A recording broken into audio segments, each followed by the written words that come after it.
बिस्मिल्लाहिर्रहमानिर्रहीम। ये स्टूडेंट्स, अस्सलाम वालेकुम।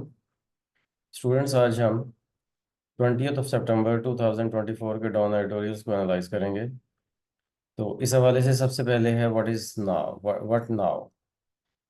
बेसिकली सुप्रीम कोर्ट ने जो डिसीजन दिया और फिर उसके बाद इलेक्शन कमीशन ने रिजर्व सीट्स वाले डिसीजन के हवाले से जो वजाहत मांगी, उस वजाहत के हवाले से सुप्रीम कोर्ट ने कहा कि ये पीटीआई की सीट्स हैं और पीटीआई ही को मिलनी चाहिए। तो उस हवाले से फिर इलेक्शन कमीशन ने सुप्रीम कोर्ट की वजाहत को, जो बहुत ही स्ट्रेट फॉरवर्ड किस्म की वजाहत थी, उसको काफ़ी नहीं समझा और लीगल एक्सपर्ट से मशवरे करने शुरू कर दिए और फिर लैतो लाल से काम लेना शुरू कर दिया। जिसके बाद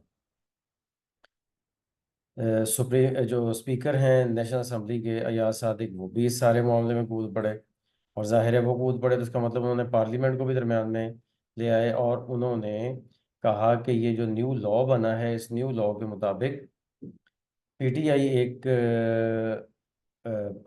पार्टी नहीं है। इस वजह से हम पीटीआई को सीट्स नहीं देंगे, बल्कि सुन्नी इत्तेहाद काउंसिल के नाम से उन्होंने एक लिस्ट जारी कर दी। और उस लिस्ट में पीटीआई को बिल्कुल भी किसी किस्म का कोई सीट देने से इनकार कर दिया और इलेक्शन कमीशन को ये कहा कि अब सुप्रीम कोर्ट के डिसीजन पे अमल करने की ज़रूरत नहीं है। दूसरे लफ्ज़ों में पार्लियामेंट और सुप्रीम कोर्ट आमने सामने आ गए और इदारों में टकराव की अब एक सूरत हाल बन गई है और अब क्या होगा इसका कुछ पता नहीं है।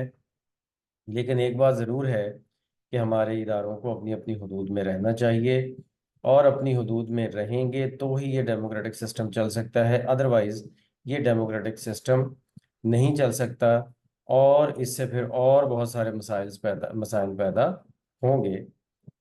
इसलिए सब इदारों को अपने अपने हदूद में रह के काम करना चाहिए। इस हवाले से जो हम समझ सकते हैं कि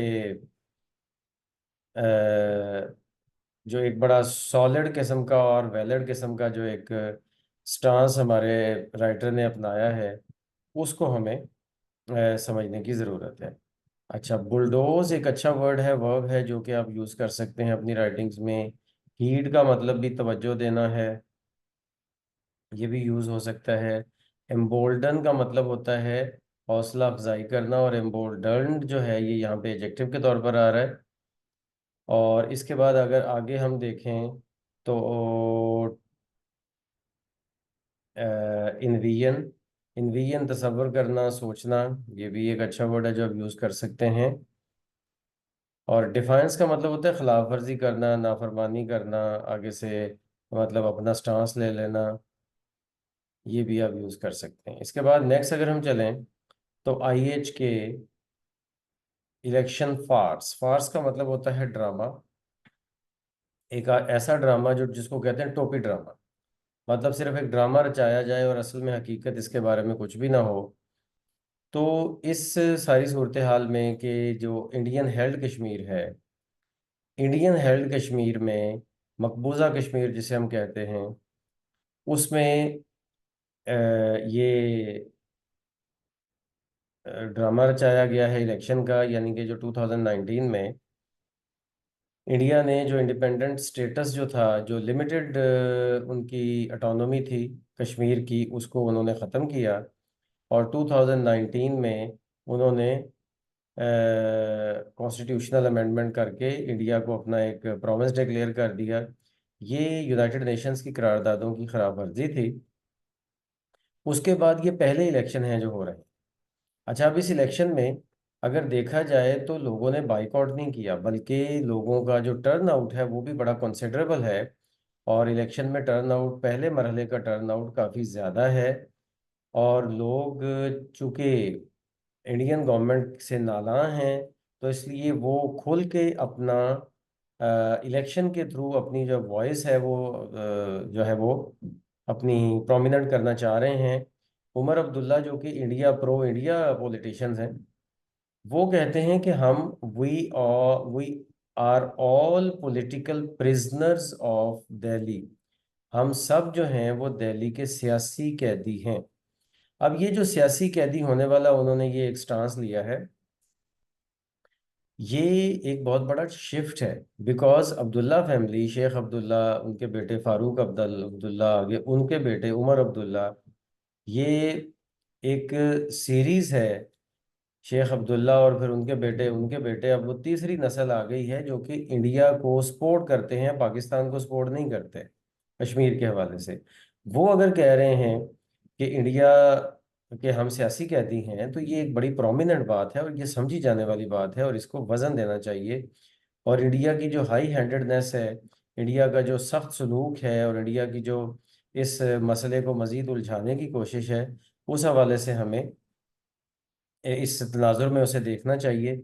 और एंड पे जो हमारा एडिटर है वो ये कहता है कि ये हमारा जो एक जो समझ लें ये जो हमारे सामने इंडिया का ये पूरा ड्रामा है, ये इंडिया का ड्रामा असल में फेल होने वाला है, क्योंकि जब इलेक्शन का रिजल्ट आएगा तो पता चलेगा कि इंडिया की सारी पॉलिसीज के खिलाफ लोग बाहर निकले हैं। लेकिन ये उस सूरत में कि अगर इलेक्शन धांधली ज्यादा ना हुए, अगर इलेक्शन वाकई फ्री एंड फेयर हुए तो।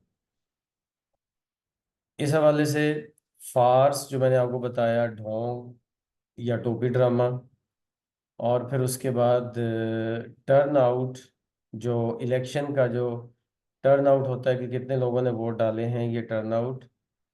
फिर उसके बाद डिस्कार्ड का मतलब होता है रिजेक्ट कर देना, फेंक देना।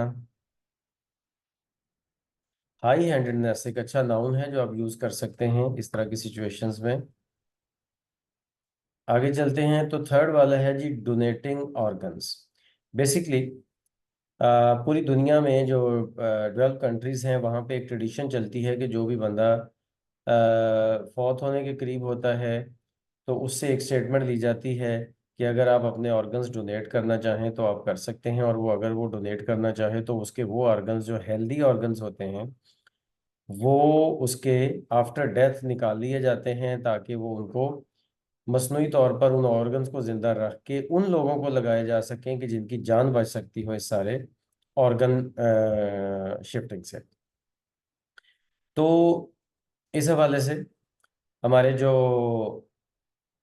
प्राइम मिनिस्टर साहब हैं, शहबाज शरीफ, उन्होंने एक एक अच्छा स्टेप लिया है कि उन्होंने इस बात की तरफ अपनी आमादगी जाहिर की है। International ID card, identity card day पे उन्होंने ये कहा है कि हमें आईडी कार्ड के ऊपर एक ऐसे कोई तस्वीर या कोई ऐसा लोगो स्पेशल बना देना चाहिए कि जो बंदा ये चाहता है कि उसके ऑर्गन्स जो हैं वो डोनेट हो सकें उसकी डेथ के बाद, तो उसका स्पेशल आईडी कार्ड के ऊपर मेंशन होना चाहिए, ताकि उसकी हौसला अफजाई की जा सके और उस बंदे को अप्रिशिएट किया जा सके किसी न किसी वे में। तो बहरहाल ये एक लाइफ सेविंग एक्टिविटी है और पूरी दुनिया में ये चलता है। हमारे यहाँ ये कोई ट्रेडिशन बहुत ज़्यादा कॉमन नहीं हो सकी और इसमें बहुत सारे रिलीजियस व्यूज़ भी हैं और कुछ लोग ये समझते हैं कि ये रिलीजियसली ये कोई अच्छी बात नहीं है, तो इसलिए हमें इसको फॉलो नहीं करना चाहिए। लेकिन बहरहाल ये तो एक उलमा की बातें हैं। लेकिन ईरान और सऊदी अरेबिया में चूंकि ये काम हो रहा है, इसका मतलब ये है कि मुस्लिम कंट्रीज़ में अगर ये काम हो रहा है तो इट मीन्स कि इसकी कोई ना कोई रिलीजियस इंटरप्रिटेशन उन कंट्रीज़ ने की हुई है, जिसकी वजह से वो ये ऑर्गन्स का ट्रांसप्लांट और ऑर्गन्स डोनेट करने की जो एक्टिविटी है उसमें इन्वॉल्व है। तो बहरहाल इस हवाले से पाकिस्तान की गवर्नमेंट को एक तो ये है कि प्रॉपर लॉ मेकिंग करनी चाहिए, लेजिस्लेशन इस हवाले से होनी चाहिए।